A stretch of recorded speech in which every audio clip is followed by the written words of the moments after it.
Alright, Tiny Man finally sat down after his adventure. Thank God. Okay, let's get back into actually creating some videos, shall we? So, as you see, I made a new intro. I used my Tiny Man painting, decided to animate a little guy walking around. Hopefully that should provide a nice and peaceful start to these videos. So I hope you enjoyed that, because I did really enjoy creating it. Of course, I'm not an animator, so I did the best I could with the skills I have, but, you know, it's a learning process. Maybe in the future I'll give this another go, see if I can actually, like, tackle animation. But I tend to be, well, I've been called a Flavor of the Month artist before, which means that my interests tend to shift quite quickly. One week it might be animation that I'm trying to learn, the other week it might be like traditional painting, the week after I might want to do comics. Very difficult, honestly, to really stay focused if you just want to improve.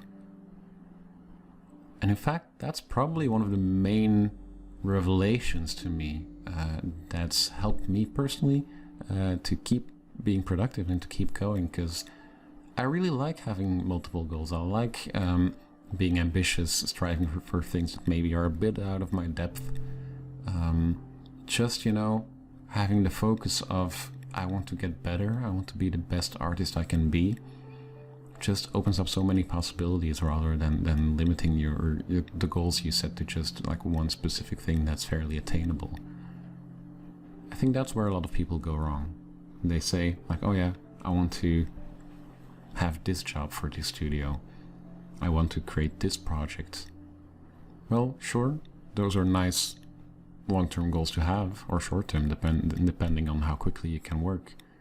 But personally, those goals are a little bit too limiting. Let's just say, I want to be better, I want to improve, I want to be the best artist I can be. That way you can have a lot of short victories in a short time span. Because if I'm aiming to get a job, for example, well, in my case, I'm already working in the industry, so that went pretty well. But if you're a beginning artist and your goal is like, I want to have a job in the industry, well, it might take a while for you to get there. And if fulfilling that goal is the only gratification, the only reward that you will get for your efforts, you'll get burnt out fairly quickly. Because you cannot keep waiting for that reward, which is why putting your goals, like generalizing them to the point where you can have lots of small victories throughout your artistic development. Like, okay, next week I want to get better at clouds, the week after I want to get better at using values for mountainscapes, whatever. Be very specific. Like that should help you get those small victories, and each victory helps you keep your motivation up. The lack of these victories is usually what causes people to fall into despair a little on the fact that their art isn't working anymore, and like they feel like they're not improving as much as they would want to. As a teacher and a mentor, I deal with students a lot that have these feelings, where they're feeling like, am I improving quickly enough? How is my art growing? Why am I not motivated? Why do I feel like everything that I do sucks? And those are all interesting questions. And part of the answer is what I just mentioned earlier. Like, you need to set goals that provide some kind of short-term reward to keep you motivated, to make sure that you can keep going. But of course, that's only part of the solution. We can go a lot deeper into this. So motivation is very tricky, but I think that's a subject maybe for another video. This video is mainly just me getting back into things, flexing my muscles, showing off one of my favorite pieces that I did in the past months. I quite like the end result. I've had this recording in my hard drive for quite a while, so I thought, yeah, finally time to break it out. You know, start the New Year's with a new video, some new content, and then from now on I will do some more specific content, so I can actually like start providing you guys with interesting information again. For me personally, this whole reward system, setting goals that are attainable, that's really what kept me going. Because those rewards can appear in any kind of way, right? For example, just setting a goal. Yeah, I want to do so many studies. I want to create so many paintings. Not even including the quality of your work into the goal. It's very liberating, because I think a lot of people set out to create masterpieces every time they sit behind their canvas. But you cannot expect you to create a masterpiece every time you start drawing. In fact, this image, for example, had zero preparation. I had no idea what I was going to do.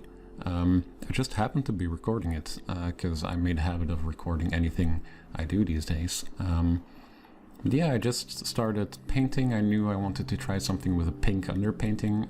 No particular reason except for I wanted to try it. I wanted to see how that would work. And then everything kind of flowed naturally from there.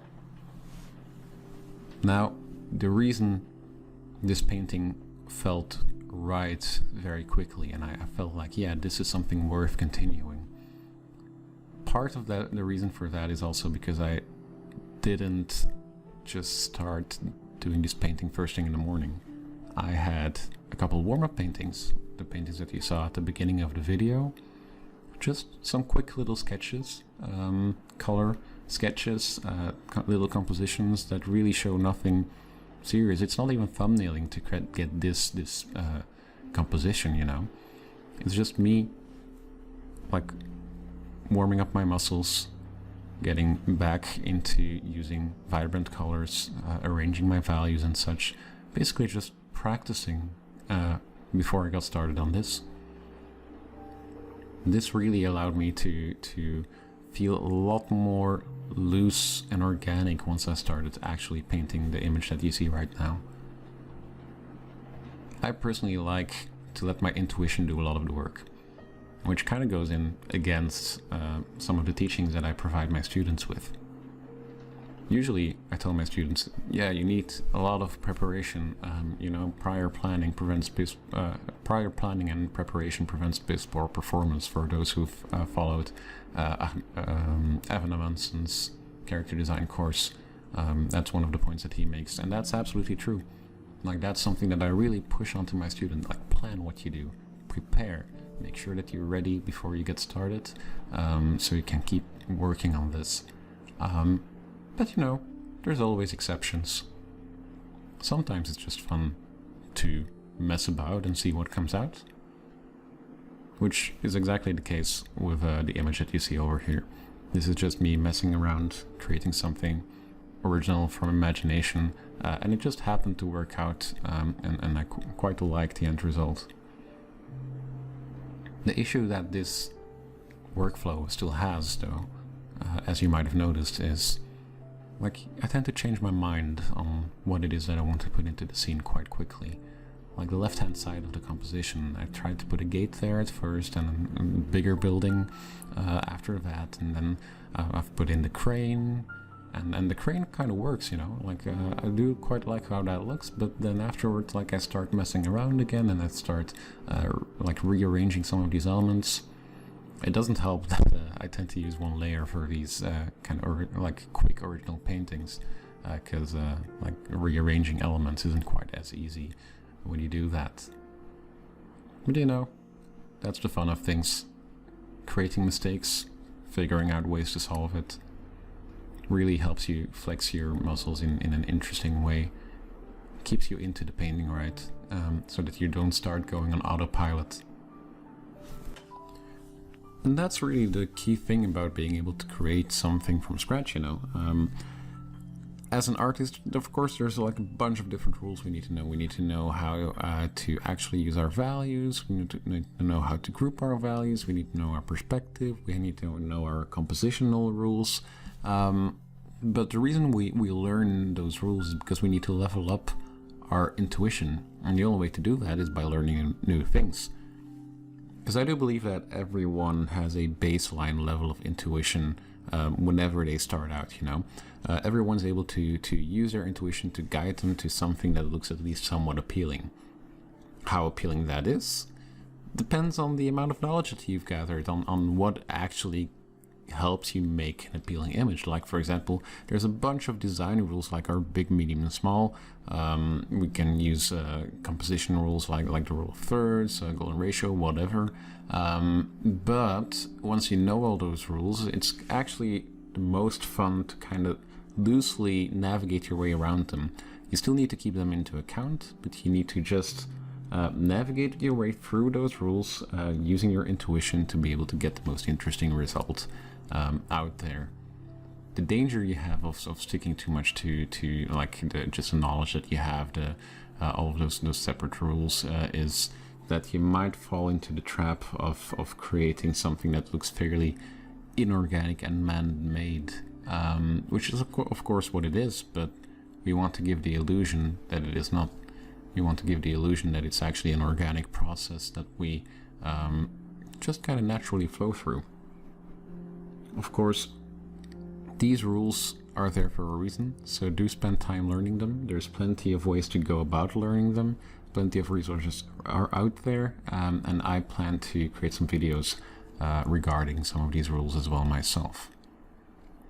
This painting, for example, turned out quite lovely. Didn't have a plan for it at all. The colors, just basically intuition that led me to introduce some hue variation into the tower. I think the pinks and the blues work really well. They're quite subtle, like there's no value contrast in the shadow shape. It's mainly the color contrast that makes it pop.